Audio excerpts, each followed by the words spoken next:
6年前，我是全省理科第一。录取通知书到家那天，被我妈直接锁进了柜子。她说女孩子读那么多书有啥用，早晚要嫁人。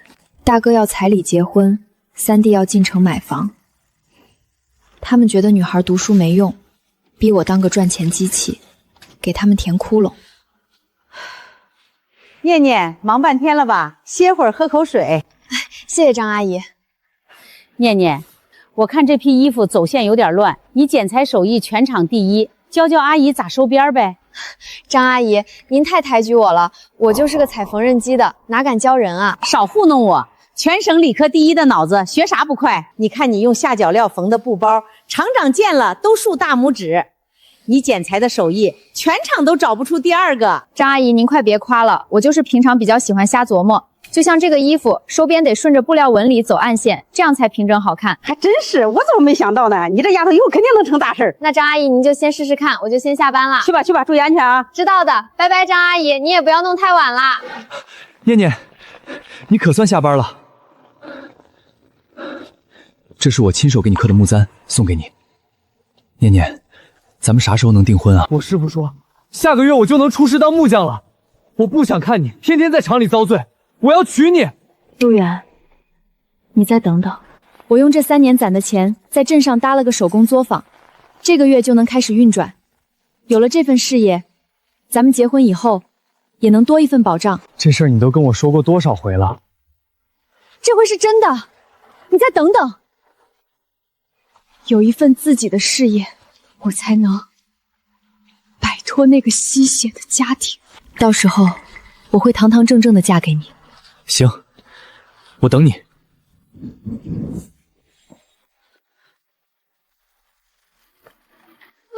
哥，你们干啥呢？你们动我缝纫机干啥？这作坊是我3年的心血，你们要搬哪儿去？你大哥结婚缺个营生，这作坊位置好，我做主了，给你2000块钱，把这地方转给你哥开麻将馆。这台缝纫机占地方，我们准备当废铁卖了。2000块钱，这作坊我花了5万块买下的，这缝纫机也是我买的，你凭啥说给就给，说卖就卖？我的商标刚注册下来，作坊马上就能开业了。妈，你不能这样。念念，你是女儿，迟早要出嫁，你哥可是要给我们养老的啊。再说，这商标是拿你爸身份证办的，按理说也算是家里的。我们这不是想着给你哥，他也能给你减轻点经济负担吗？我们这可都是为你好。这作坊是我一针一线做零工攒出来的，考上了大学我听你的放弃了，上班的工资我也全交给你们了，我供养了你们整整5年啊！现在你们还要把作坊给我哥？二妹，你就别闹了，以后哥赚钱了肯定补给你。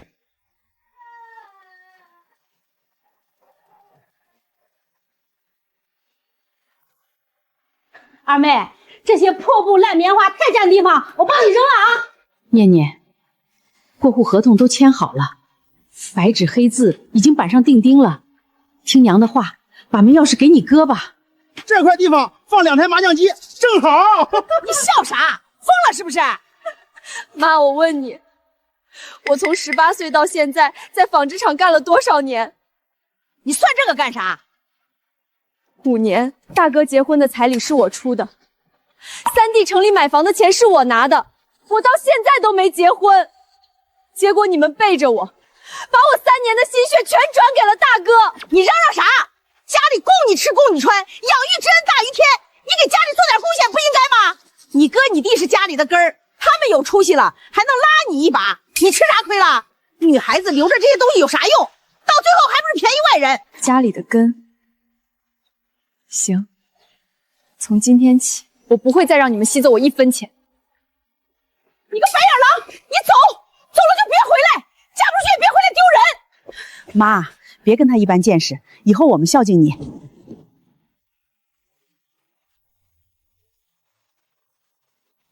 念念，你咋了？出啥事儿了？陆远，咱们分手吧。你说啥？作坊被我爸妈转手给大哥了，我要是现在嫁给你，他们肯定天天找你要钱，一辈子都没完没了。念念，我不怕，我去找他们理论，我护着你。你不怕我怕，你就是个木匠学徒，连自这个无底洞，我不想拖累你，你走吧。念念，陆远，对不起，祝你幸福。等我能护住自己的时候，我一定堂堂正正的嫁给你。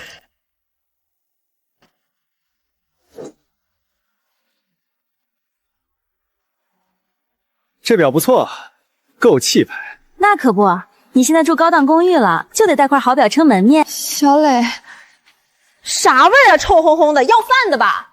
姐，你咋弄成这副样子啊？离我远点，弄脏了我就帮你赔得起吗？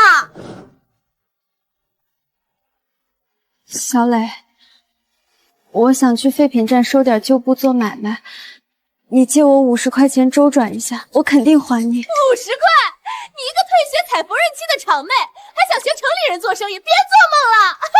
姐，你别开玩笑了。小磊，就50块，我会还你的，双倍还你。姐，你知道我新房买家具要花多少钱吗？1000块，这些钱哪儿来的？那是爸妈砸锅卖铁凑的。现在你张嘴就要50，你怎么好意思开这个口？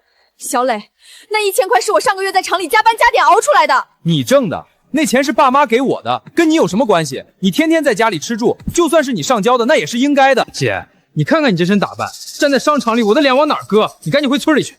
你连一点姐弟情分都不顾吗？少攀亲戚，有手有脚的，种地都饿不死，非要进城来，50块都拿不出来，丢不丢人啊？保安呢？保安死哪儿去了？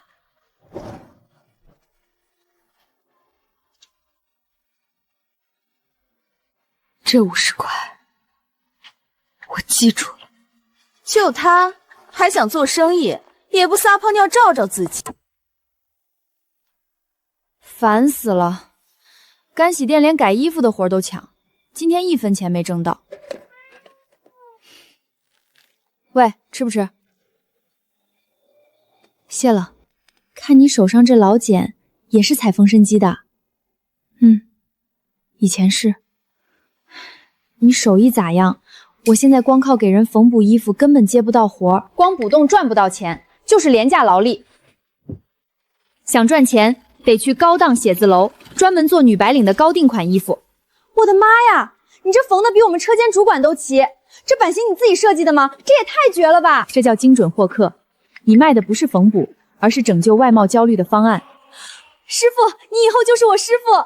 师傅算不上，但你可以跟着我干。我准备去废品站淘点窗帘布，做手工拼布包。窗帘布还能卖钱？我苏念这辈子要做全国最顶级的独立女装品牌。明天晚上桥头夜市，我让你看看咋卖货。念姐，这布又破又土，白送都没人要，这能赚钱吗？这是极好的提花面料，做复古托特包，质感绝佳。这些废布当抹布都没人要，3块钱一大卷，全拿走。成交。念姐，这些加起来才3块钱，你确定能赚几百？今晚你就知道了。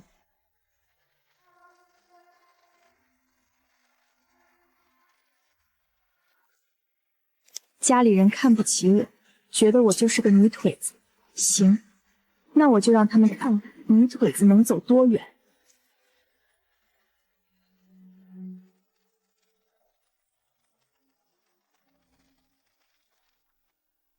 念姐，这地方太偏了，人家都去大商场，谁会来这犄角旮旯啊？阿梅，做服装生意记住一句话：好设计自然会吸引人。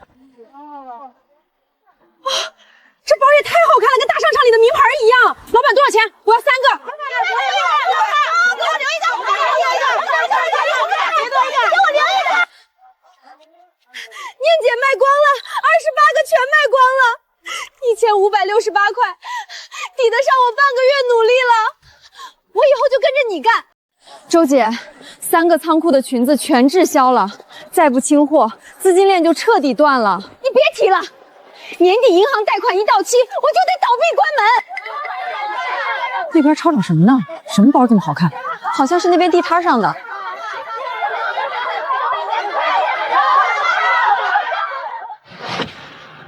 小姑娘，这包是你自己设计的吗？不是淘汰的废布。可这剪裁和缝合，没有10年功底做不出来。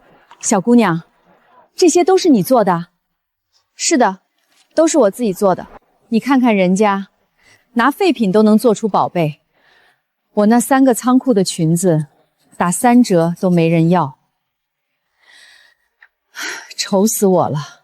周姐，那批裙子款式太老，上下连体太臃肿了。我知道不好卖，问题是还能怎么卖？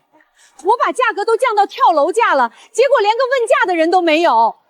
打折卖不掉，说明不是价格的问题。女人买衣服买的是变美的希望，你那裙子太土，越便宜越显得掉价。那咋弄？把滞销裙子拆开，上衣和裙子分开，拿仓库里的基础百褶裙、西装裤重新搭配，装成粉色密封盲盒。盲盒，看不见里面的衣服，谁会买？你在盒子上写1周穿搭盲盒，每天搭配不一样的自己，只需59块。女人早上最烦搭配衣服，你卖的不是衣服，是懒人穿搭方案。拆盒有惊喜，搭配不用愁。59块买的是不费劲的精致。有人拆出好看的穿搭，被人夸了，他会到处炫耀，其他人一听，全都会来抢。不是因为你的货有多好，而是他们害怕错过这种花小钱变美的机会。这叫盲盒营销，卖的是期待感。第一天放500个盒子，第2天300个，第3天100个。为啥越卖越少？越买不到，越觉得抢手，这叫饥饿营销。周姐，您觉得这方法能行吗？我做服装批发20年，去广州沿海听课，都没听过这种玩法。小姑娘，你真是深藏不露啊！周总谬赞了，我就是个摆摊卖包的。念姐，你说的什么懒人方案、盲盒营销，我虽然听不太懂，但我觉得肯定能大卖。小姑娘，这是3000块顾问费，谢谢你给我上了一课。另外，我想聘请你当我的搭配师，价钱好商量。钱我不要，你按我说的卖库存，2周肯定能清完你的库存。你要真想谢我，以后我做自己的品牌，你用全国的批发档口和渠道帮我铺货就行。好胆识，好格局，我周敏华记住你了，以后你的货我全包了。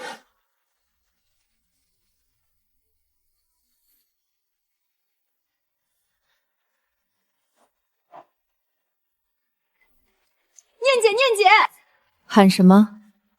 慢慢说。爆单了，月销突破500万，咱们念白品牌在全国开了38家门店。念姐，你现在是名副其实的100万女总裁，业内都叫你神秘女老板。当年你被赶出家门，现在他们知道了，肠子都得悔青。知道了，别想那么多。喂，念念，是外婆。外婆，您身体好些了吗？你不用担心，外婆身体好多了。念念啊，咱家宅基地拆迁赔了15万，你妈高兴坏了，在家摆流水席呢，全家都在，就缺你了。念念，外婆想你了，你回来让外婆看一眼吧。外婆，您别哭，我回去，我明天就回去看您。念姐，外婆咋了？家里出啥事了？家里老宅拆迁赔了15万，我妈摆流水席请客。那你回去干啥？他们拆迁拿钱跟你有啥关系？当年2000块抢你作坊赶你出门的时候，咋没想起你这个女儿？我不是为了他们，是为了外婆。我想外婆了。阿梅，去财务提50万美金出来，找个最旧的帆布包。提50万美金？还装旧刀里？念姐，你要干啥？3年前，我提着破帆布包被扫地出门，我妈说我嫁不出去，只能饿死在外头。今天我就穿成这样回去，他们看见我这身，肯定觉得我在外面混得很惨。然后呢？等他们笑够了，骂够了，我再打开包，让他们看看里面装的是啥。各位叔伯，我在城里开的服装店，现在1个月净赚10万，生意火得很。那算啥？我老婆现在是城里大商场的部门经理。大家看看我表哥周涛，省城包工程的大老板，身家1000万。小钱而已。我跟全国最火的女装品牌念白的采购总监是拜把子兄弟。我的天，老苏家全是出息人啊！哼，2个儿子是我的骄傲，就那个老二苏念不听话，当年就不该让他读书浪费钱，生个女儿就是赔钱货。哟，这不是被赶出家门的苏念吗？3年没见，咋穿得跟叫花子一样？姐，你这打扮，该不会是被厂里辞退了，回来要饭的吧？你看我这包 ，LV 的2万块，你手里那破帆布袋是工地发来装砖头的吗？哼，苏念，你回来干啥？今天是咱家拿拆迁款的好日子，你别在这碍眼。哎呦，该不会听说家里拆迁赔了15万，特意赶回来分一杯羹吧？苏念，当初你提着这个破袋子滚的，妈说过走了就别回来。现在又提着破袋子回来，你想干啥？别在这丢人现眼！你大哥现在是城里服装店老板，我表哥是身家1000万的大老总，今天来的都是体面人。我不是回来要钱的，外婆年纪大了，我来看看。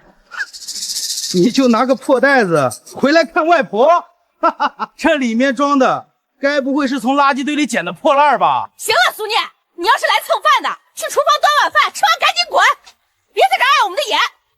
既然你们都在，今天咱们把账算清楚。你算啥账？你一个被赶出家门的不孝子，有啥账好算？6年前，我全省理科第1，录取通知书到家那天，妈说，女孩子读那么多书有啥用？早晚要嫁人。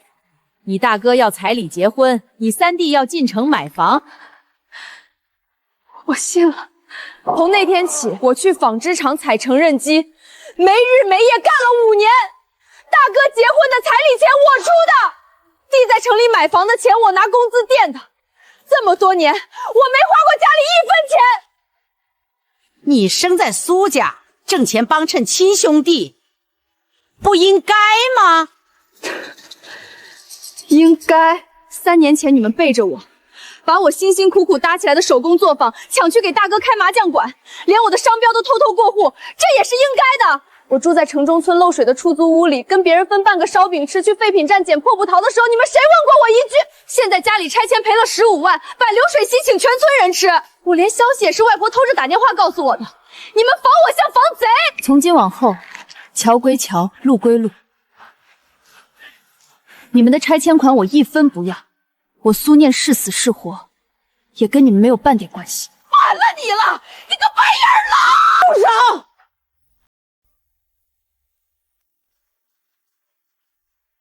你还打他？你打的还不够吗？念念这5年踩缝纫机挣的钱，全填了你们的无底洞。你们拿他当摇钱树，榨干了就一脚踢出门。现在他回来了，你们就这么欺负他，你们的良心被狗吃了。妈，我是他亲妈，他挣钱给哥哥弟弟花，天经地义。儿子才是咱家的根。苏念一个丫头片子，迟早是外人。他是外人，他是全省理科第1呀，是你们横生生毁了孩子的前途。那也是为了咱们老苏家的香火。为了香火，你们为的是你们自己的贪得无厌。苏念就不是苏家的骨肉了。外婆，不用说了，跟吸血鬼是说不通的。你妈10月怀胎生下你，辛辛苦苦把你养大，你现在想甩了老苏家，没门！苏念，你跟爸妈闹什么？一家人哪有隔夜仇？你在城里打工辛苦，哥知道。但这15万拆迁款是留给苏家男丁的，你懂点事儿。我懂事，我什么时候不懂事了？苏念，你哥现在服装店开得这么大，你将来嫁不出去，还不得靠你哥给你撑腰？你要是真断亲了，以后连个娘家都没有，谁敢娶你？二姐，我老婆是商场经理，等我在城里扎稳根挣大钱，肯定拉拔你，咱姐弟一条心。拉拔我？当初我提着行李去城里，连吃饭的钱都没有。我去找你借50块钱，你们夫妻俩嫌我是臭要饭的，还让保安把我从台阶上推下去。你就是这么拉拔我的？哥，你现在服装店开得好，那都是抢我的作坊换来的。你娶大嫂花的是我5年的死工资，当年你把我推倒在地，你那时候在想啥？你背着2万块 LV 包到处炫耀，你知不知道那钱是喝我的血、抽我的髓换来的？那是我们自己挣的，自己挣的。你们除了剥削我，什么时候搞过自己？苏念说的是实话，当年这闺女成绩多好，全省第一，硬生生被她妈拽去踩缝纫机了。可不是嘛，他那个作坊也是他自己一针一线弄起来的，硬是被老大给抢了。这也太欺负人了！拿闺女的血汗钱养儿子，还不把他当人看？你们懂啥？这是我们老苏家的家事，轮不到外人插嘴。家事儿，苏念那5年挣的钱全贴你们了，最后连50块都借不到，有你们这么当家人的吗？你们少挑拨离间！他是我生的，他的命都是我的。我心口疼，不行了，不行了，我要被这个逆子气死了！妈，你咋了？苏念，你要气死我！哎呦，你满意了？妈要是被气出好歹，你拿命赔！都散了，我们家不欢迎你们。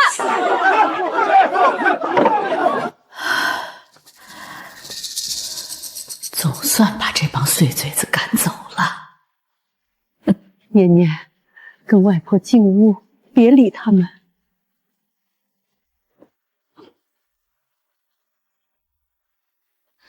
瘦了，念念，你在外面受苦了。早知道城里那么难，外婆不该让你出去。外婆，我没受苦，我过得很好。你这丫头从小就嘴硬，你穿成这样回来，还想骗外婆？跟外婆说实话，在城里到底干啥呢？外婆，您看看这是啥？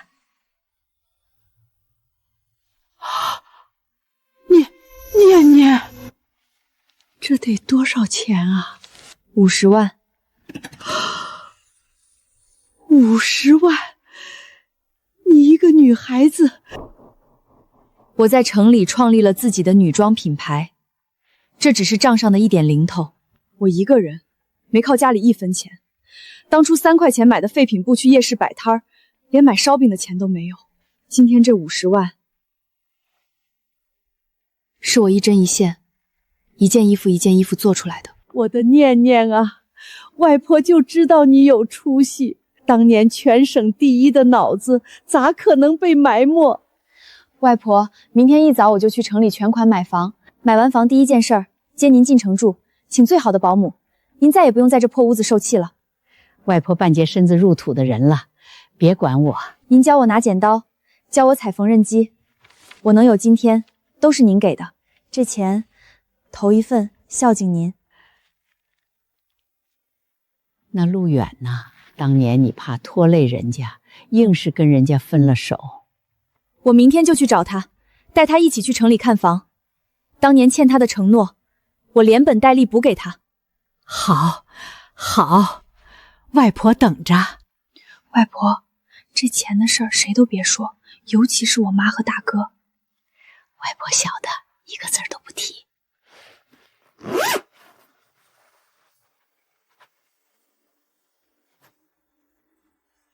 50万现金，这死丫头在外面发了大财，1分钱不给家里。我是他妈，他的钱就是我的钱。老大在城里还缺套房子，这钱老娘替他收了。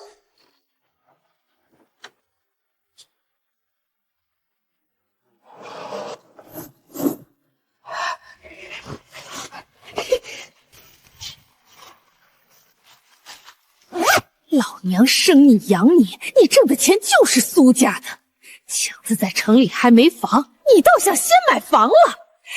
这钱归我了，你个丫头片子，做梦去吧！外婆，我这就走了。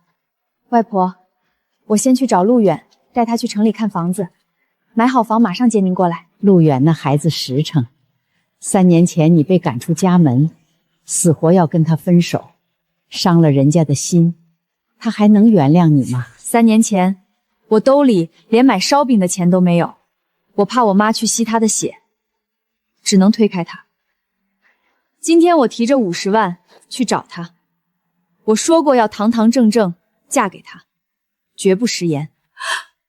去吧，把人带回来。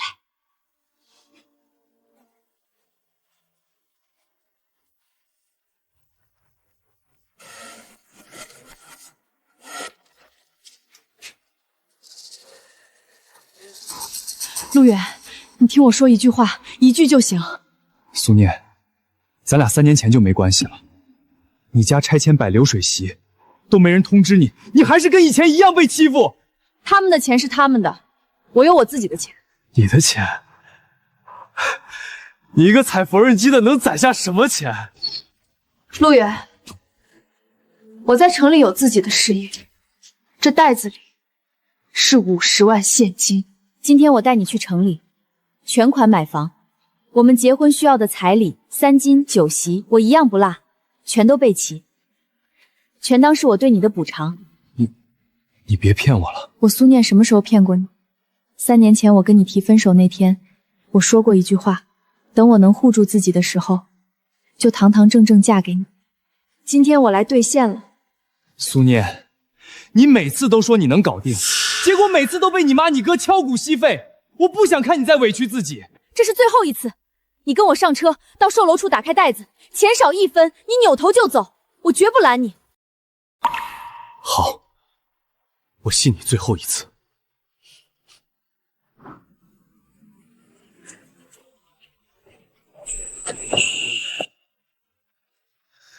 我来拿。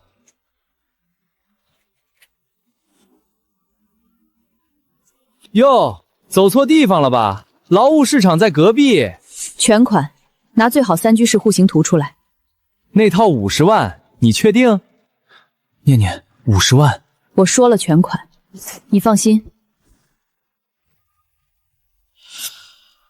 念念，钱呢？怎么全是砖头？我就说嘛，提着破袋子来买房，今年最大笑话。不对，昨晚还在50万现金。签了，3居室，全款50万。老大出息了，老苏家顶梁柱。50万？你们哪来的50万？家里拆迁赔了15万，加上……这是我的钱。昨晚半夜偷的，那是我的钱。妈拿女儿钱能叫偷吗？你挣的钱就是家里的。我要报警，这是入室盗窃！报什么警？妈拿女儿的钱天经地义。苏念，你这叫不孝，这钱就该给你哥买房。就是，你都打算嫁人了，留这么多钱还不是便宜了外人？你哥拿钱是给老苏家光宗耀祖。你们还是人吗？他在厂里干了5年，手指都变形了，挣的钱全填了你们家，连他辛辛苦苦攒下来的50万，你们都偷了给老大买房。偏心到这种地步，你们还有没有一点良心？你算哪根葱？老苏家的事儿，轮不到你一个外人插嘴。外人？我跟念念在一起3年，我看着她被你们掏空。你闭嘴！一个破木匠学徒，连房子都买不起，还想娶我妹妹？就是，连彩礼都出不起的穷酸货，还敢插嘴？我们家怎么花钱，关你屁事儿！你动我一下试试，我马上报警抓你！陆远，别动手，为这帮人不值当。苏念，你趁早认命吧，你的钱全在我包里，马上就要交首付了。妈，我最后问你一次，这钱你还不还？不还，这是你孝敬你哥的。陆远，走，去派出所，50万够判10年。苏念，你疯了！我是你亲妈，你妈要是进局子，全村人怎么看你？你还是人吗？全村人怎么看我？你半夜像贼一样偷亲生女儿的钱，你都不怕丢人，我怕啥？念念，妈知道对不起你，但你想想，你哥开服装店不容易，没套像样的房子，生意都没法谈。你大嫂马上也要备孕了，总不能让老苏家的孙子没地方住吧？你当姑姑的忍心吗？忍心？我住城中村漏雨的出租屋，发高烧还要去捡破布头的时候，你们谁想过我？那不是家里穷没办法吗？你哥要撑起这个家。穷？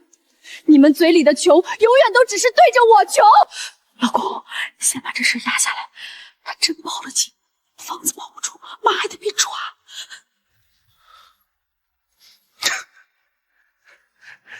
念念，哥刚才态度不好。一家人有什么事坐下来说，别动不动就报警，传出去多难听。这房子，哥加你名字，算咱兄妹共有，行不？加我名字？对，加你名字，以后这房子你也有份儿。我出全款买房子，你加我名字叫共有。你什么态度？你哥肯加你名字，已经是给你天大的面子了。你一个女孩子要房子有啥用？加名字是我最后的底线，钱已经在我手里了，你别给脸不要脸。行，既然不退，那就法庭见。快拦住他！真去报警，咱全完了。你站住！敢出这个门，你以后就再也没有娘家了。你要是敢报警，我就死在派出所门口，让全天下都知道你逼死亲妈。放手！让他放手的是你们。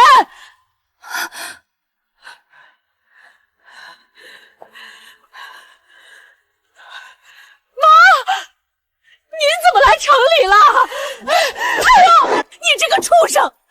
你今天要是不把钱还他，我就死在这儿。要么签字断亲，要么我拿着这50万的报警回州，送你坐牢，2选1。我不签，我是你妈，签！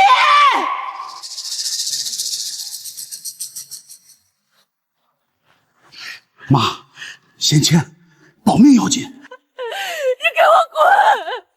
以后老苏家没你这个女儿，死外面，别回来！放心，我苏念这辈子死也不进你苏家的祖坟。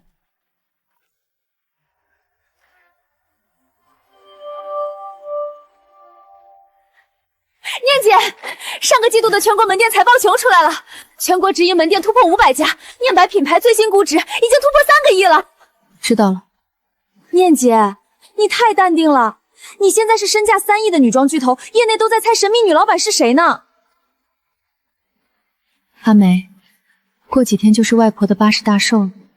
对，我马上安排车队保镖，咱们风风光光回村，给外婆过大寿。不用那么大阵仗，你带车队在村外的公路上待命。你自己回去，他们当年那么欺负你。我答应过外婆要接她享福，我要穿着这身衣服，提着这个破包回去。我要看看3年过去，那帮吸血虫的嘴脸是不是还是和以前一样恶心。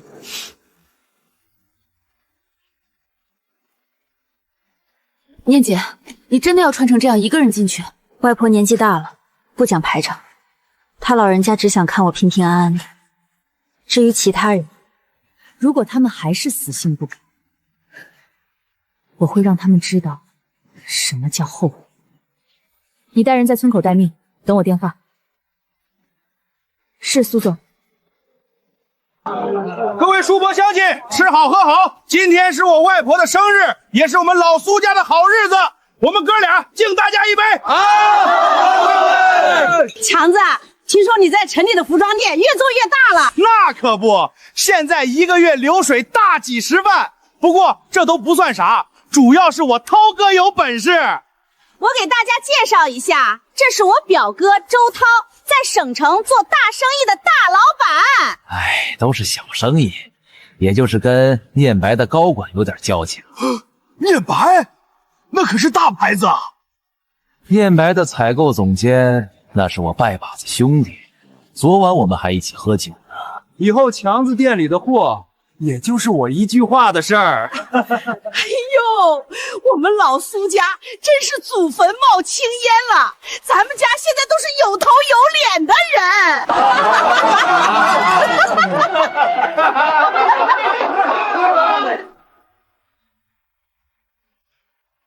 断亲书都签了，你还回来干啥？在外面混不下去，回来蹭吃蹭喝吗？3年不见，怎么还是这身破烂打扮？你那帆布袋里装的不会又是砖头吧？强子，这就是你那个踩缝纫机的穷妹妹，这一身酸味儿，别熏着我们体面人。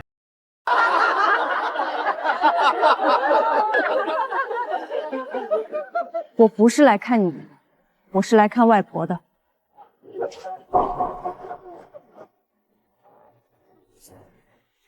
念念，我的念念回来了。外婆，生日快乐！我给您带了礼物。哼，就你这穷酸样，能送啥好东西？老婆，让这土包子开开眼。妈，这是法国进口限量丝巾，1万多块，孝敬您的。1万多，哎呦，太破费了！大家看看，这才是大老板的手纸。像某些人，像某些人。外婆，这是我亲手给您缝的真丝旗袍，用的是顶级的金线和真丝。真漂亮，外婆这辈子没见过这么好的料子。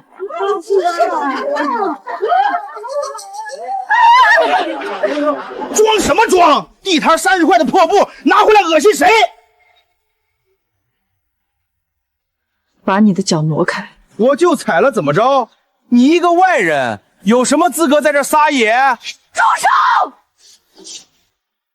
这是我孙女的一片孝心，就算是破布，也是亲自做的，谁也不许动。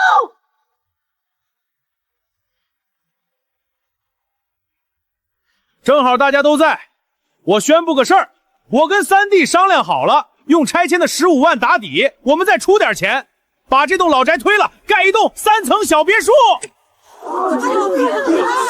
强子，房子要推了，那这大半年我们住哪儿？外婆，这事儿我们都安排好了，我们去城里大房子住。您年纪大了，腿脚不方便，后院杂物间还没拆，收拾一下。您在那儿先凑合几个月。杂物间，那屋子没窗户，四面漏风，冬天零下10几度，你让80岁老人住那儿？就几个月的事儿，你嚷什么？多盖床被子，冻不死。你一个签了断亲书的不孝子，有什么资格管我们苏家的事儿？就是，这建别墅的钱都是三弟和我老公出的，轮得到你指手画脚？你建房子的钱哪来的？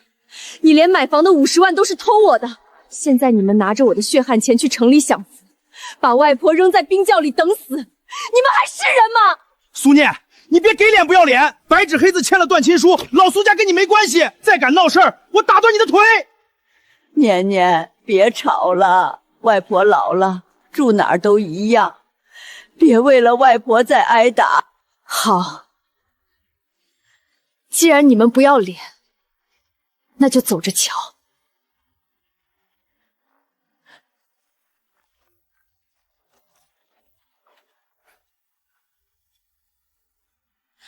苏强，你跟我说实话，你那服装店到底挣没赚钱？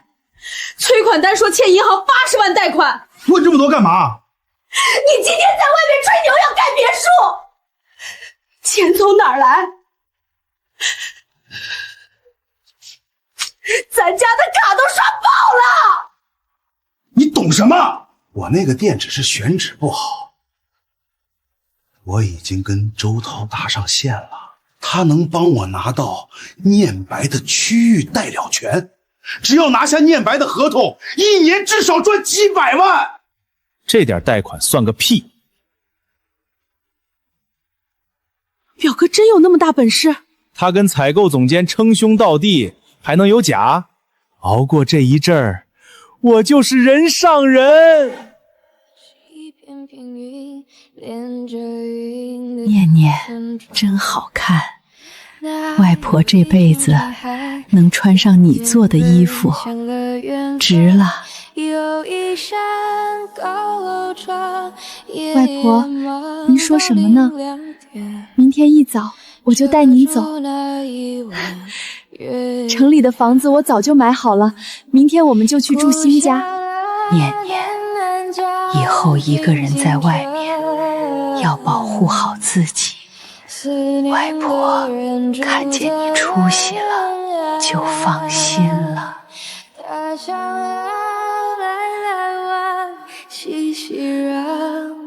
婆，外婆，你睁开眼看看我，我还没来得及孝敬您，外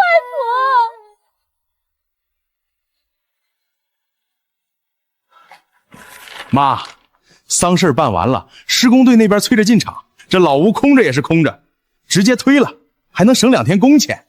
强子说的对，你外婆在天有灵，也盼着咱们早点住上大别墅。外婆头七还没过，遗像还摆在堂屋里，你们就急着拆她的房子。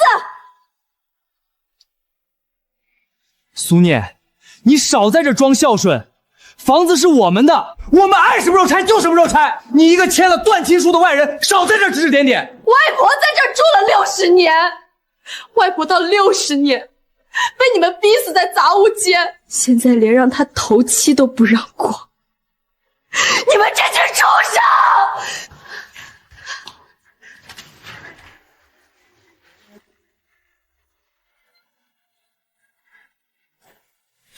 翻了天了！你敢在家里撒野！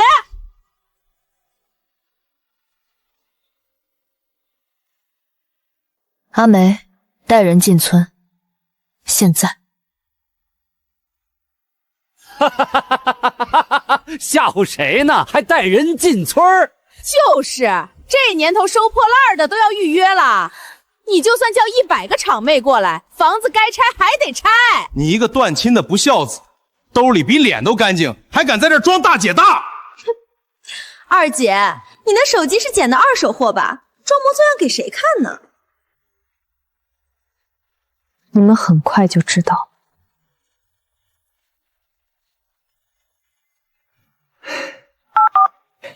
喂，王总啊，周涛，你在苏家村吧？听着，主理人今天亲自去你们村了。你给我机灵点，这位苏总可是咱们全省服装界的财神爷，要是能搭上这条线，你欠的钱就不用愁了。真的？念白的总裁亲自来村里了，大喜事儿！天大的喜事儿！那人进村了，找咱们的。念白总裁，那是全国最火的女装，肯定是冲着我的服装店来谈合作的。老公，这还用说吗？肯定是我表哥的面子大，表哥跟他们的采购总监可是拜把兄弟。啊，对，我前阵子是跟总监提过一嘴强子的店，没想到总裁亲自下场了。我的天哪，咱们老苏家要飞黄腾达了！快！把院子收拾了，把外婆的遗像挡一挡，别触了贵人的眉头，把最好的龙井泡上。苏念，待会儿大老板来了，你赶紧躲杂物间去，穿的跟要饭的一样，别把总裁给熏走了，坏了我们家的大生意。来了来了，我的天，全是奔驰迈巴赫。这排场，这肯定是首富级别的老总啊！表哥，快去迎接啊！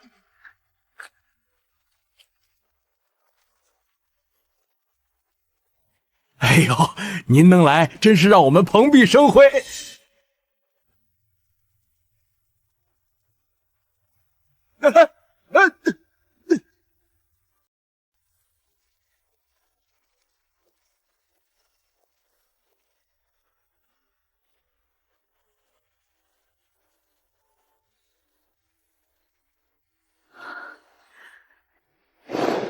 苏总，我刚接到阿梅的通知，我来晚了，请您节哀。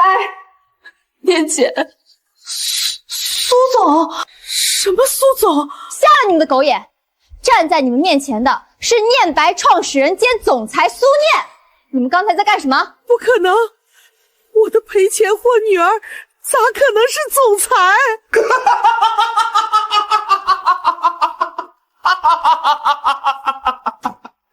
行了行了，苏念，你演的真像。老公，你们动动脑子，他当年净身出户住漏雨屋，3年能变3亿总裁，这些车是租的，人是请的群演，他就是砸光老底回村装逼的。对啊，吓我一跳，以个踩缝纫机的能当总裁？苏念，为了争口气，把棺材本都会花光了，你至于吗？大嫂，你刚才说你表哥周涛跟念白的采购总监是拜把兄弟。那当然，我表哥昨晚还跟总监一起喝酒，两人称兄道弟。刘总监，你出来认认你的兄弟。苏总，我这辈子都没见过这个胖子，他算哪门子兄弟？我认识的是另一个总监。放屁！全省念白的采购大权全在我手里，哪来的另一个总监？他当然不认识刘总监，因为他根本不是什么大老板。周涛，男，35岁，名下没有任何资产，涉嫌合同诈骗，被3地公安机关网上追逃。什么？他半年前冒充渠道商，欠了我们念白公司整整80万的货款，是个名副其实的诈骗犯和老赖。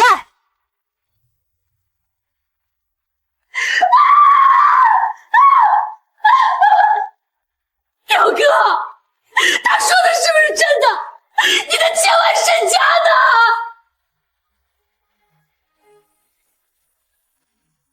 弟妹，你不是说你那包是2万块的 LV？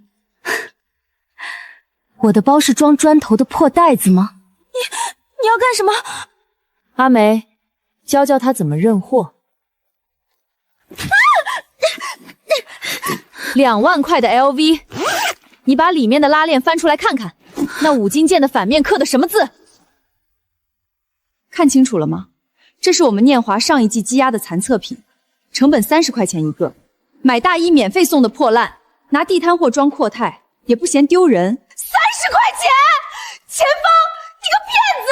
这包你收了我1万8，还跟我说是托表哥买的，你敢坑我？你松手！我也是被周涛骗了，我也是被周涛骗。周涛，你拿30块钱的地摊货糊弄我，我杀了你！滚开，疯婆娘！苏总，我错了，我不知道您就是念白的总裁啊。你骗我大嫂是你们的家事，我管不着。但你欠念言的80万货款什么时候还？苏总，那钱……你不是吹嘘自己有1000万身家，看不起我这个踩缝纫机的打工妹吗？我嘴贱，我有眼无珠，求你宽限几个月，我一定还！求你千万别把我交给警察！还钱！你说带我投资发财，我为了投资你的破项目，连我儿子的补习费都砸进去了，你会还我？啊！你给我滚！没看见我正求人吗？你骗我！你把我的钱全骗光了！我骗你，是你自己蠢，给点甜头就往上贴。要不是看强子有服装店，我多看你一眼都嫌恶心。阿梅，报警，把他拖出去，等警察来。苏总，不要啊！苏总，我给你磕头了！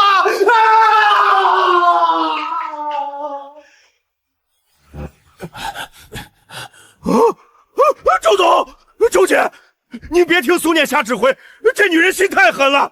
周总，您是我店里最大的供货商，咱们合作3年了，我每个月从您那儿拿大几10万的货，这可是真金白银的生意。对，周总，强子可是您的销冠客户。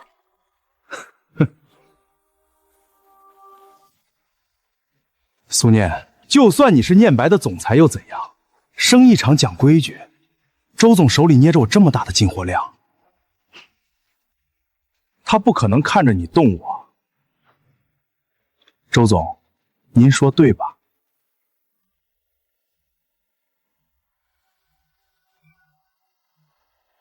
你以为带几10个保镖就能吓住我？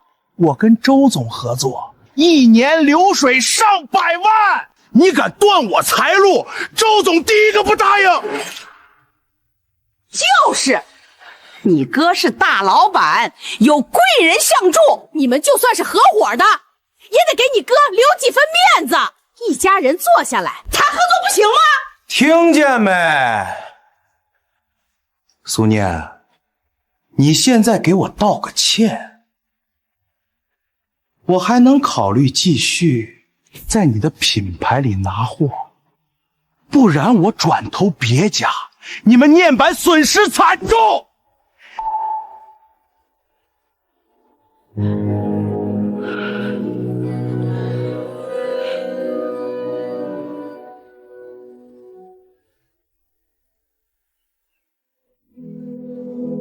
周姐，你觉得呢？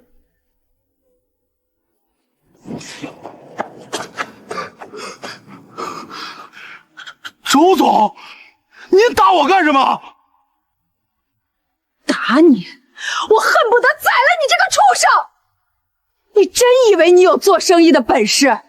你那破服装店3年没倒闭，你以为是你自己厉害？你的货源是我按成本价亏本供给你的，店里的那些大客户，全是我从自己的档口引流给你的。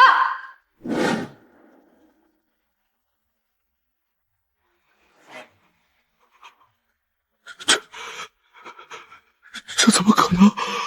为什么？因为他就是苏总。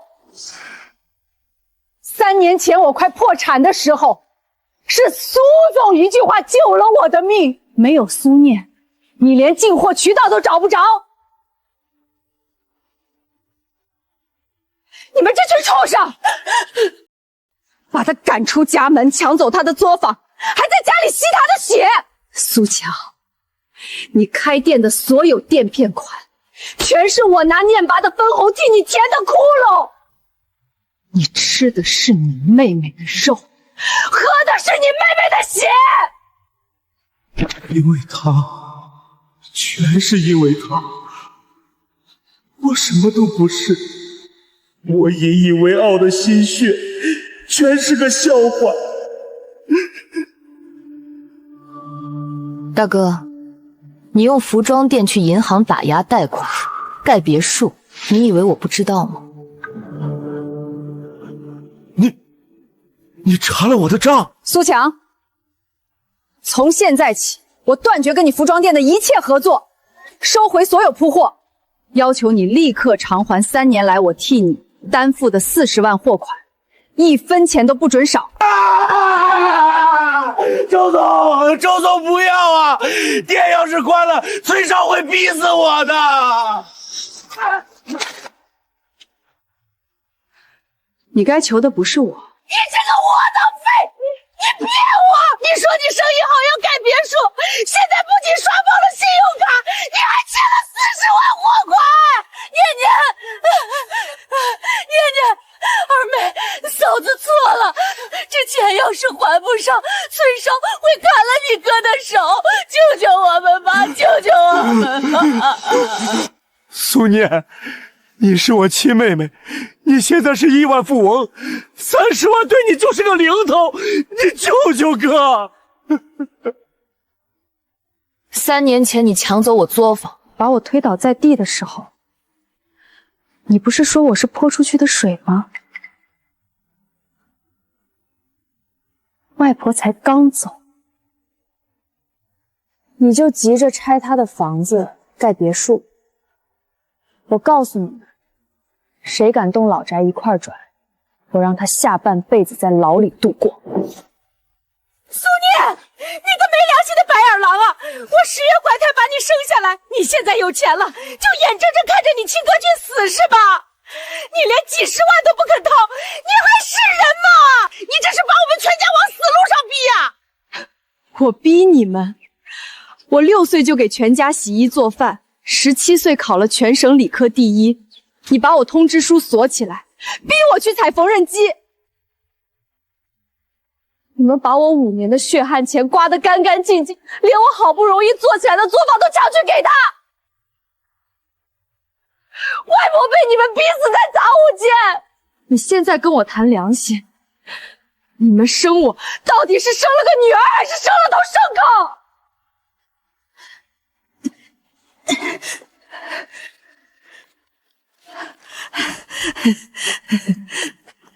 念念，妈知道错了，刚才妈说话大声了点儿，都是妈不对。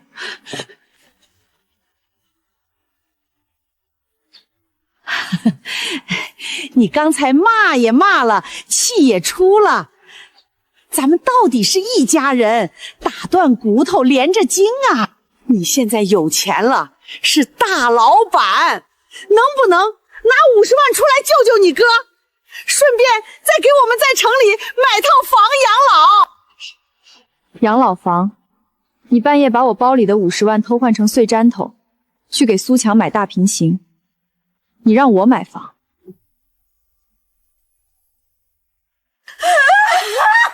念念，是妈糊涂，妈当时鬼迷心窍了，妈真的后悔了，你原谅妈吧。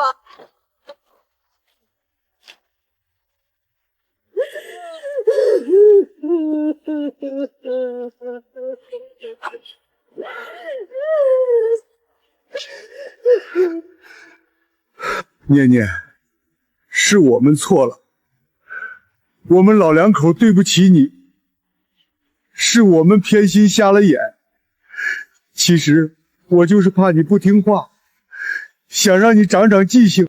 路是你们自己选的，现在说这些没用。别老无赖，让他闹，今天咱们新账旧账一起算。那是你逼的，你不听话，你不顾着你哥，我赶你出门是为了让你长记性。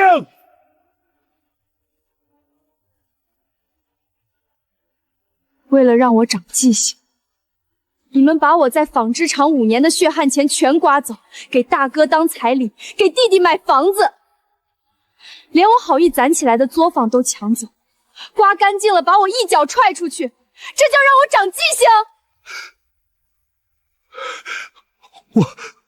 我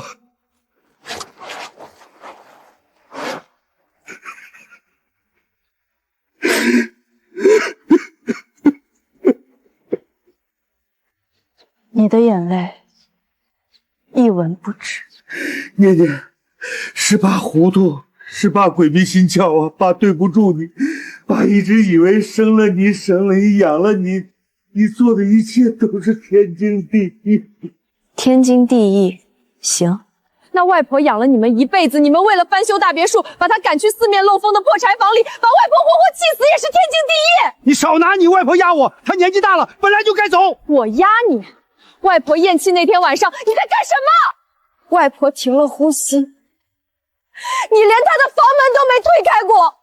你坐在堂屋里，跟你宝贝大儿子合计盖别墅的预算。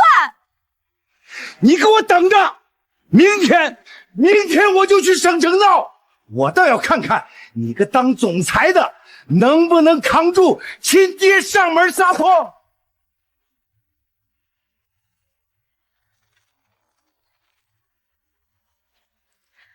都别嚎了，我给你最后一条活路。大哥，把你那个亏本的梳妆店关了，铺面转出去，变卖所有设备。周姐给你垫付的40万货款，加上你借的钱，全部还清。还爹，那我一家人以后吃什么喝什么？那是你的事。你不是一直嫌弃我踩缝纫机丢人吗？纺织厂现在正缺缝纫工，你可以进去踩，1个月1500，管吃管住。进厂当流水线工人，那我儿子的重点幼儿园怎么办？别人会怎么看我？我丢不起这个人。嫌丢人？那你大可以去拘留所探望你那个诈骗犯表哥，顺便问问他里面的日子好不好。刘婷，你上班的那个商场本来就是周姐名下的产业，你在商场里利用职务之便，多次偷拿营业款，私吞顾客退款，以为没人知道。我没有，你别胡说。我已经让周姐把证据全部移交商场人事部，从现在起，你被立刻开除，永不录用，全行业拉黑。三弟，你那套房子的房贷早就逾期不还，银行已经走流程起诉，你们夫妻俩已经被列入失信被执行人名单。苏念，你好狠，你断我活路！活路是你们自己作没的。当年我连50块都借不到的时候，你们给过我活路吗？你们欠外婆一条命，以后外婆的陵园由你们夫妻俩守，每天打扫上香换花，我会让人盯着你们。守墓，让我们看完一辈子。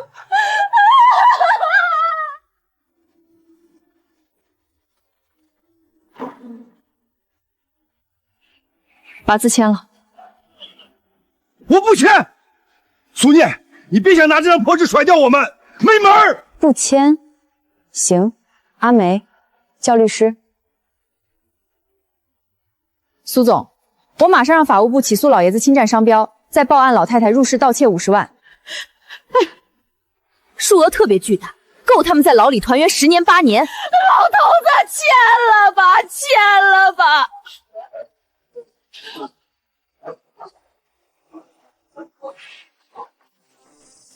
外婆在这间房子住了60年，头七过后，老宅推平，原地建一座花园陵园。外婆这辈子没享过一天福，死了，我要让她住得干干净净，谁也别想来脏了这块地。外婆，念念给您建最漂亮的花园，种满您最爱的栀子花。以后每年夏天花开的时候，我都回来看您，陪您坐一会儿。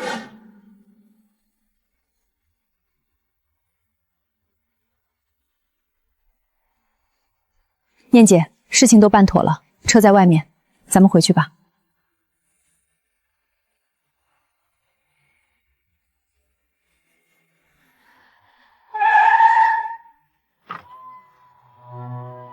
陆远，等我把手头的事忙完，这次我要堂堂正正嫁给你。好，我等你。